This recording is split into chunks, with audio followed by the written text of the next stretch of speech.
Hi everyone! Today this video covers all you need to know about your school timetable. So sit back, relax, because today we're going on a room hunt.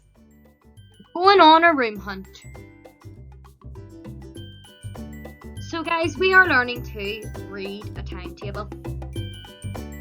I am looking for you to participate in all tasks.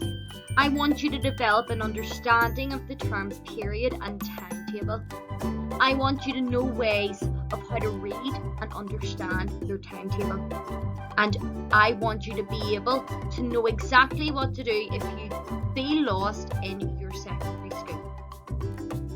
So this big wheel is you in your primary school as a primary 7. You spent 7 years in that school.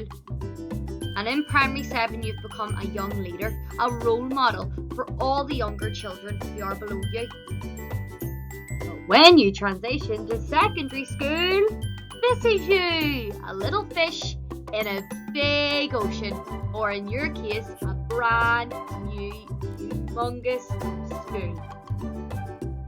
And this is what you're used to, spending the whole day in a class with one teacher and maybe a classroom assistant. And you may have seen one of these in your classroom, a visual timetable telling you exactly what's happening on that school day. Before we move on, I want you to stop and think. Why do you think your primary school teacher had a visual timetable in their classroom? Timetables offer structure.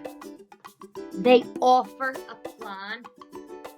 They offer an organised environment to help you feel like you know what's going on. You have nothing to be worried about, nothing to be anxious about. There's no uncertainties.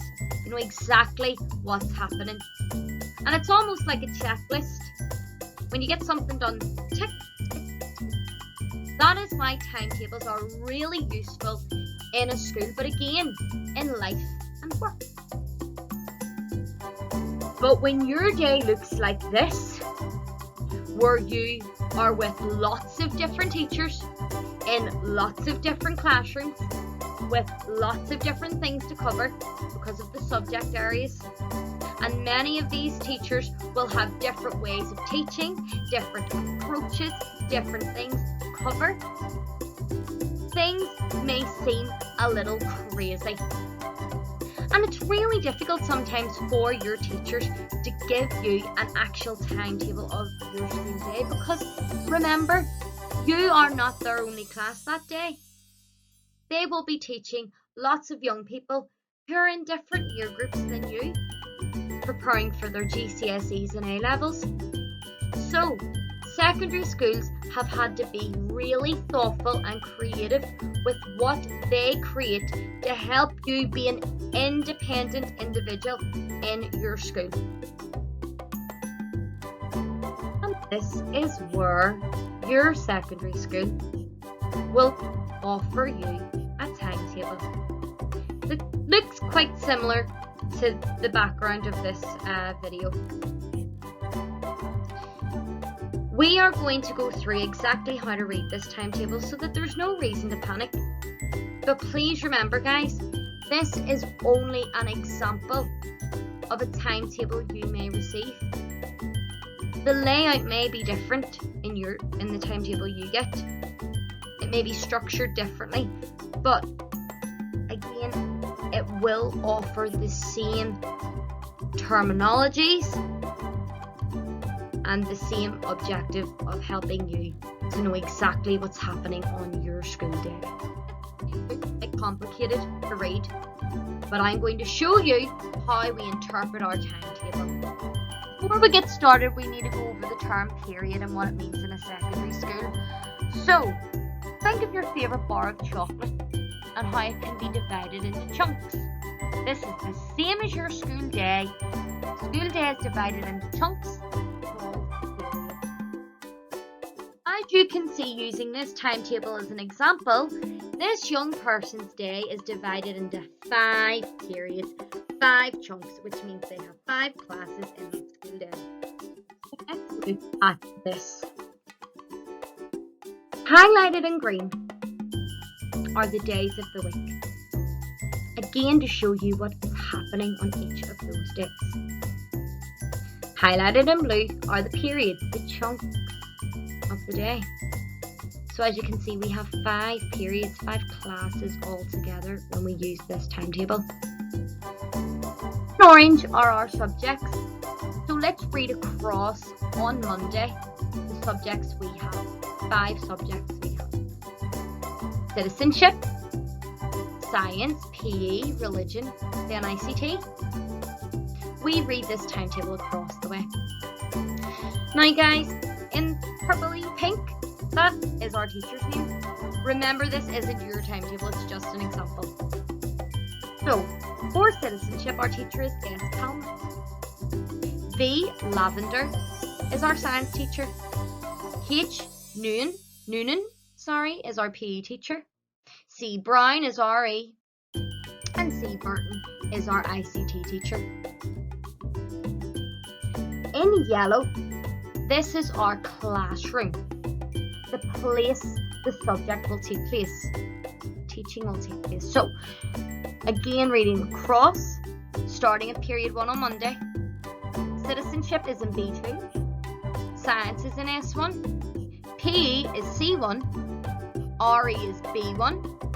And ICT is T2. So this is exactly, guys, how we interpret the timetable. You may be wondering, my goodness, there's lots of different classrooms here. I'm never going to be able to find all these. Finding our classroom in a school we don't know may seem scary, but trust me, it's not that scary, and you will begin to learn the layout of your school very, very quickly. But let me share with you some ways in which you can find your classroom easily and not feel lost. So guys, first you can follow the signs. Rooms can be signposted and departments can be signposted on the walls in your school, so be really vigilant and look out for these. Numbers may also be on classroom doors. Maybe your school will provide a map. Use it to your advantage. Your school may give you a guide. Follow them. Be sure to keep up, because they will help you get to your classroom. It's really useful to stay with your classmates, because some of them may know where some classes are, and you may know where other classes are. So keep up and stay with friends. Do not partner up with someone.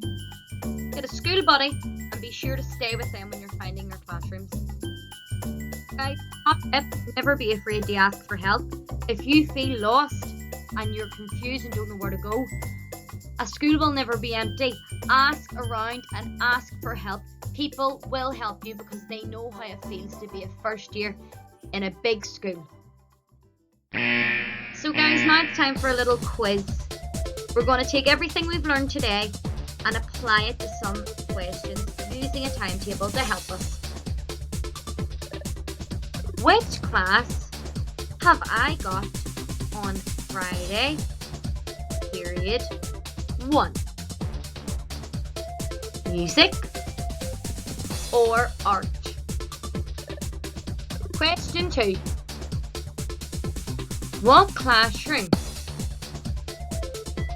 is languages taught in? C3 or C2? Question 3. What period do I have PE on a Monday? Period 4 or period 3? Question 4. What is the name of my ICT teacher? P. Burton or L. Buckley? Question 5. I have maths period 3 on which day? Thursday or Tuesday? Which classroom is geography taught in? B11 or B14? What is the name of my history teacher? J. Dawson or B. Harris? Which subject is taught the last period on a Friday? PE or maths? Thank you for participating in the quiz, guys. Here are the answers. Pause the video and be sure to correct your answers. If you have found this a little bit challenging, why not look at the answers and go back to the timetable and see why these are the answers instead of the answers that you may have written. If you got them right, well done, excellent. Ian, pause here to mark question 5 to 8. Well done, guys. Well done for completing the quiz. Before we wrap up this session, I wanted to cover some top tips which may help you in being prepared for school, being organised, but also reading your timetable. Please don't worry, you don't have to memorise your timetable off by heart, but believe me, you will naturally begin to remember it, because I knew my timetable off by heart after a couple of weeks. First and foremost, if you write it down, write it out. Sometimes when you write it out, it goes in your head a little bit quicker, but also it gives you an additional copy that you could maybe pin onto your fridge or put on your bedroom wall or somewhere where you can see it and remember what you need, where you're going the next day in school, but what you need to bring. Okay, so having that timetable will actually be a really helpful reminder of what you need to have with you. Color code it. It's a really good visual for you to see exactly what classes you have. And in the next slide, I will show you an example of a color coded timetable. In your homework diary, you also have an option, depending on the format of your homework diary, by the way, to put your timetable into this. So there may be a little section where you can write it in. So definitely consider doing that. Helpful way to make sure you always have your timetable on you.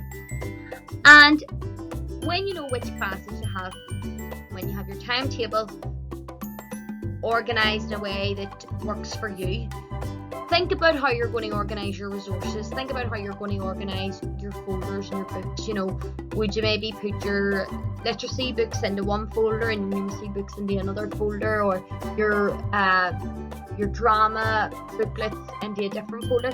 Just think about how you're going to be organised, because it will make your life so much easier, guys, okay? Here is a colour-coded timetable. This timetable is read down the way. So let's start with Monday. Period 1 and 2 is math. And look, it's like a real light blue. And if you look over on Friday, there's maths again. Light blue, colour-coded. And if you look at Wednesday, it's there as well. So you can see how this person has colour-coded their timetable. So it's so much easier to see when exactly they have their classes. This is something that I did when I was in school, and it's definitely an option you should consider. So in this video, you've participated in tasks. Hopefully now you understand the terms period and timetable in relation to school. You have knowledge of ways to read and understand your timetable, and you know what to do when you feel lost. Guys, well done. Excellent work today. Thank you very much for your participation.